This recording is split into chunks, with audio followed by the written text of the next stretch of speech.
Don, how do you, I guess, describe your approach, what you bring to this job?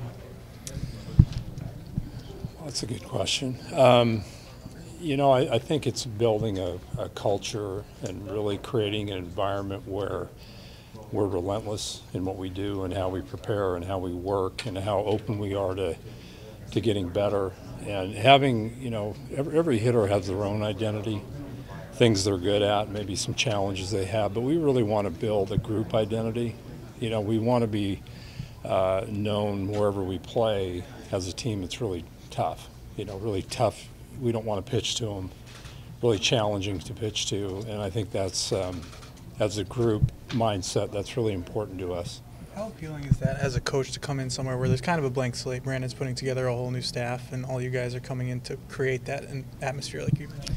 Well, I've been through it a couple times, first in Pittsburgh and then in Cincinnati, and I would say as a group in both places we probably had some a larger group of more established hitters, and then kind of went through the process of seeing those guys leave and starting over. So yeah, it's exciting. It's exciting to be involved in this sort of starting over from the ground up and being a part of it. Don, obviously your most well-known hitting subject is Chris Davis, and the guy who struggled last year and struggled the last couple of years. Have you had conversations with him, and where do you see him and what you want to do with him?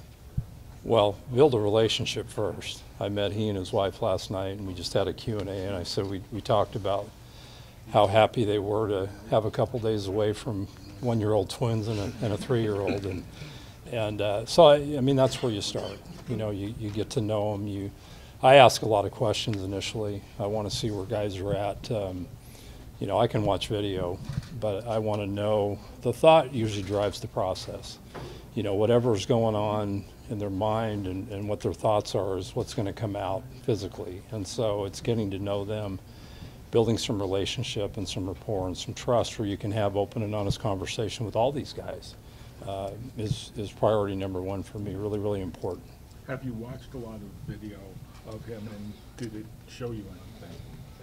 I've got some ideas, but I'd rather hear from him first and see where he's at. I know that he's been working on some things this winter, and so I'd rather dive in as a starting point there and see what they are, and then make it a collaborative effort along the way. How has it been getting to obviously meet the other coaches, Brandon Hyde and everything here? Oh, it's been great. I mean, it's really, really easy transition as far as personality and really guys that are really easy to be around and talk to, and a lot of similar backgrounds, I think, in terms of a lot of player development experience first, big league experience, and when you've been in the trenches, so to speak, in development for a lot of years, like a lot of us have, you really, there's a greater appreciation for each other and what you're doing and what you're trying to accomplish together. You said it, you've been in the game for a long time, as well as the other coaches. How important is it you guys are on the same page moving forward with this rebuild? Well, it's very important, because you have to be together. You have to have a, you can have differing opinions, but you have to have a collective mindset, and that starts with Brandon and what he wants from us and what he expects from the players, and that's our job, is to to carry out that vision.